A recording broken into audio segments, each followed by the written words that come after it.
स्वागत है आपका पाठशाला में। आज हम कंप्लीट करेंगे फेस ग्राफ इन एसएचएम। मतलब जो फेस होता है वो क्या होता है और इसका जो ग्राफ होता है वो भी हम बना लेंगे इस साइड में। साथ में यहाँ पे मैं कुछ रिकैप भी करवाऊंगा, क्योंकि देखो ये फेस ग्राफ बनाने के लिए आपको पूरा चीज़ें आना चाहिए। तो एक बार चैप्टर के स्टार्टिंग से रिकैप करेंगे। तो हमने लिया था एक पेंडुलम, याद करो।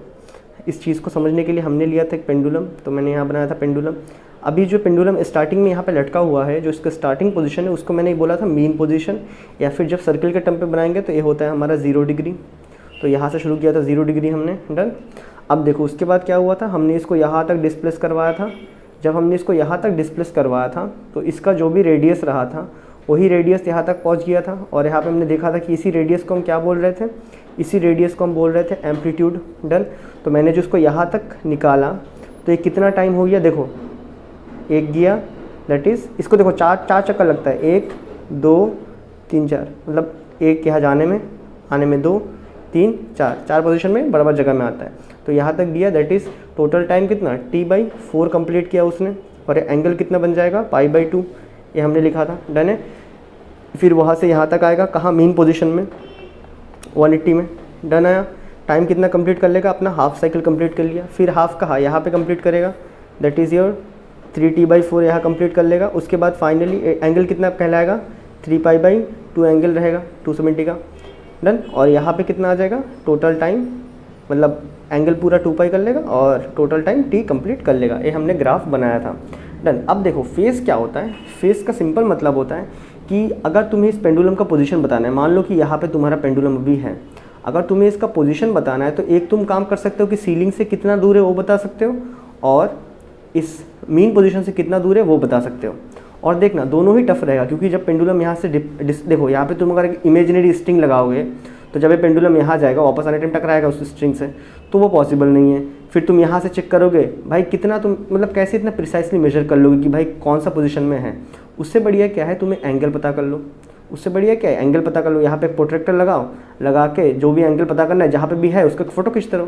तो फोटो को देख लो, देखने में पता चल जाएगा कि हाँ कितना पोजीशन में। और एंगल देख के परपेंडिकुलर ड्रॉप करो, वहाँ पे एक एंगल बना लो, बनाने के बाद परपेंडिकुलर ड्रॉप करो, पता चल जाएगा कहाँ पे पेंडुलम का पोजीशन है इस कंडीशन में, कि अपना मीन पोजीशन से कितना दूर में पेंडुलम और सीलिंग से कितना दूर में। ये काफ़ी फीजिबल है। तो जब हम ये जो एंगल होता है ना, ये जो एंगल होता है थीटा, इसी को बोलते हैं फेज एंगल। कि वी कैलकुलेट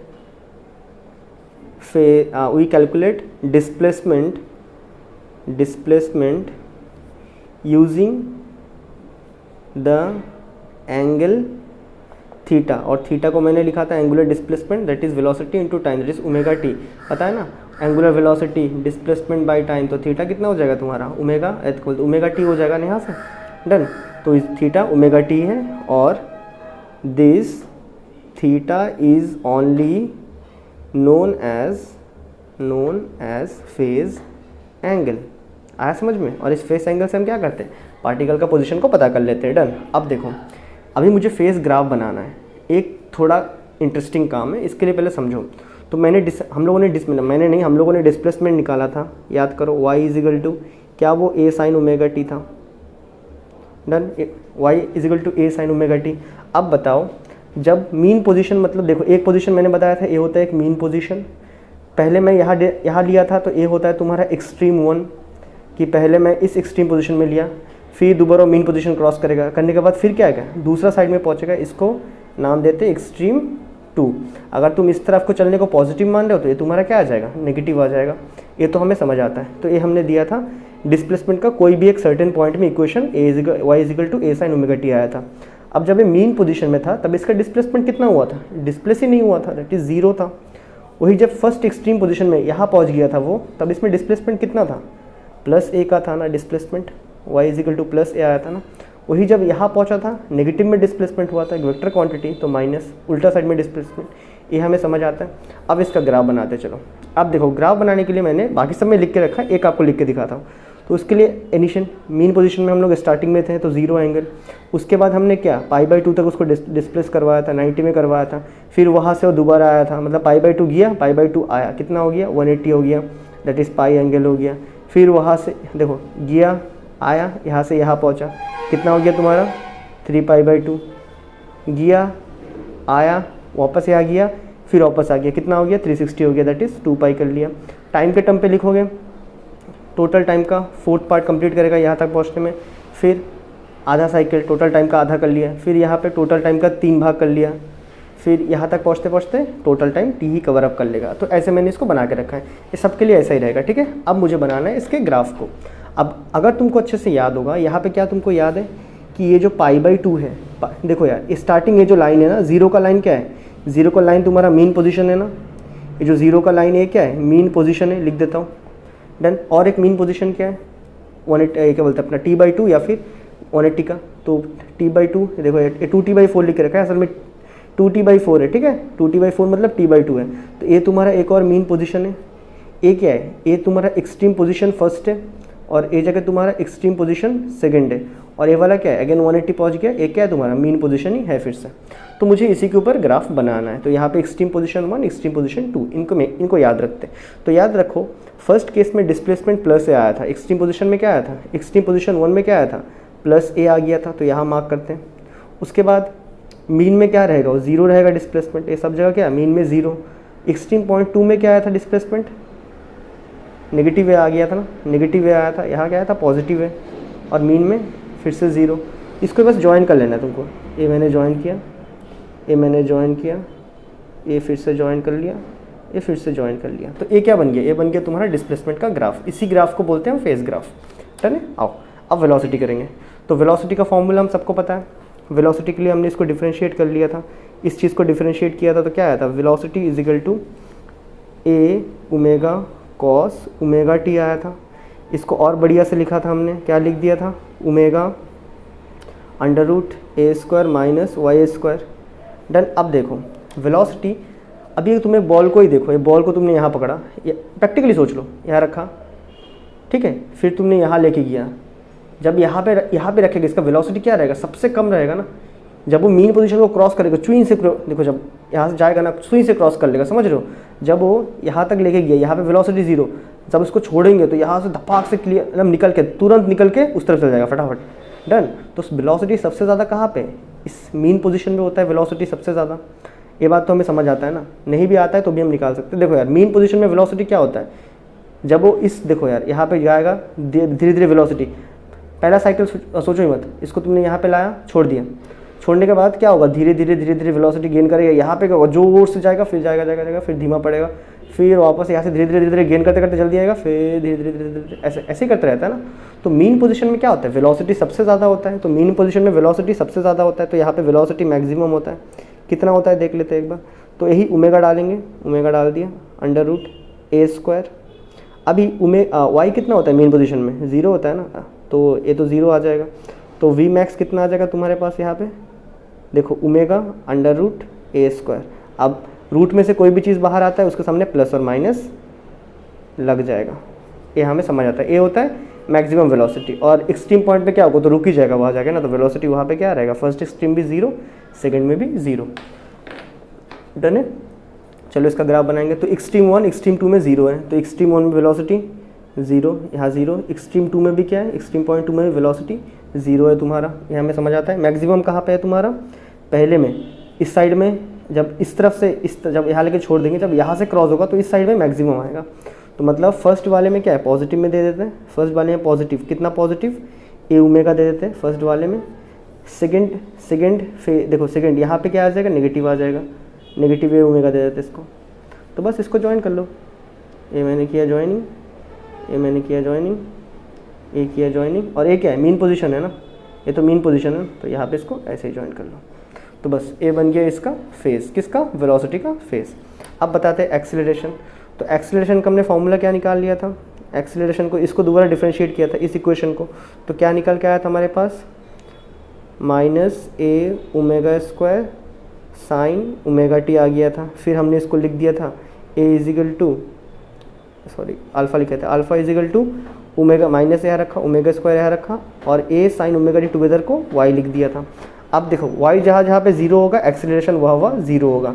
तो y0 कहाँ पे है, y0 कहाँ पे तुम्हारा, यहाँ पे आया, समझ रहे, यहाँ पे ना, क्योंकि देखो यार एक्सीलरेशन मतलब क्या, वेलोसिटी कितना चेंज हो रहा है, यहाँ पे तो मैक्सिमम वेलोसिटी के साथ जा रहा है ना, चेंज ही क्या होगा इसमें, लेकिन यहाँ पे क्या होगा, यहाँ पे थोड़ा सा था, फिर boom boom boom boom boom जल्दी बढ़ेगा ना। तो इस ये दोनों एक्सट्रीम पॉइंट में गजब वेलोसिटी में चेंज होता है, और वेलोसिटी का चेंज को ही हम एक्सीलरेशन बोलते हैं कि वेलोसिटी कितना पिकअप कर रहा है वो। तो मीन पोजीशन में यहाँ पे नहीं हो, तुम वाई को 0 रखोगे तो एक्सीलरेशन मीन में कितना आएगा, मिनिमम आएगा, और कितना कहलाएगा वो, 0 कहलाएगा। एक्सट्रीम पॉइंट पे कितना आ जाएगा, पहला एक्सट्रीम में एक्सीलरेशन कितना आएगा, देखो पहला एक्सट्रीम में। एक और चीज़ तुम देख सकते हो, एक्सीलरेशन क्या है, इसका उल्टा है ना, देखो डिस्प्लेसमेंट का उल्टा है एक्सीलरेशन, दिख रहा है। तो अगर तुम पहले में डिस्प्लेसमेंट अगर प्लस ए आ रहा है, तो यहाँ पे अगर तुम डिस्प्लेसमेंट डालो फर्स्ट एक्सट्रीम में, देखो equal to minus omega square y. अब फर्स्ट कंडीशन में एक्सट्रीम 1 पॉइंट पे डिस्प्लेसमेंट कितना पॉजिटिव ए लिया था, तो एक्सीलरेशन कितना आएगा, माइनस ओमेगा स्क्वायर ए, क्योंकि प्लस प्लस माइनस, मतलब समझ रहे हो ना, प्लस माइनस माइनस साइन रहेगा यहाँ पे। सेकंड में देखो, सेकंड में कितना आ रहा है, इतना आ रहा है, माइनस ए आ रहा है, तो माइनस ओमेगा स्क्वायर वाई डाल देंगे, तो alpha equal to minus omega square y की जगह में क्या डाल देंगे, माइनस ए, तो minus minus plus plus omega square y. इसका मतलब है जहाँ पे तुम्हारा एक्सीलरेशन, जहाँ पे तुम्हारा डिस्प्लेसमेंट पॉजिटिव में था, वहाँ एक्सीलरेशन इस बार नेगेटिव में आएगा। तो इसका भाई इजीली ग्राफ बना सकते हो, जैसे देखो यहाँ पे डिस्प्लेसमेंट पॉजिटिव में था, इसका उल्टा में क्या आएगा, नेगेटिव में, तो नेगेटिव में मान लो, या फिर तुम्हारा पहला नेगेटिव में आया ना, वैसे भी मान लोगे तो भी चलेगा, कोई दिक्कत नहीं। तो ये कितना आ जाएगा, ओमेगा स्क्वायर ए, नेगेटिव में ओमेगा स्क्वायर ए, ठीक है। फिर मीन पोजीशन में कितना रहेगा एक्सीलरेशन, 0 रहेगा। ए कौन सा है, 3π/2, 3π/2 हमारा क्या होता है, एक्सट्रीम पॉइंट है, अनदर एक्सट्रीम पॉइंट, ए वाला पॉइंट का बात चल रहा है। यहाँ पे कितना आएगा, पॉजिटिव में आ जाएगा, पॉजिटिव में कितना, ओमेगा स्क्वायर वाई आ जाएगा पॉजिटिव में, और यहाँ पे फिर से 0। बस इसको ज्वाइन कर लो, बन जाएगा तुम्हारा फेस ग्राफ। दिख रहा है ना, जैसा एक्सीलरेशन का बना था उसी का उल्टा ये वाला बन गया है। क्या हमें बातें समझ आया। अब हमारे पास लास्ट बचता है एनर्जी का फेस ग्राफ। तो एनर्जी में 2 एनर्जी था, एक काइनेटिक और एक पोटेंशियल। तो अगर हमें याद होगा, हमने काइनेटिक एनर्जी के टर्म पे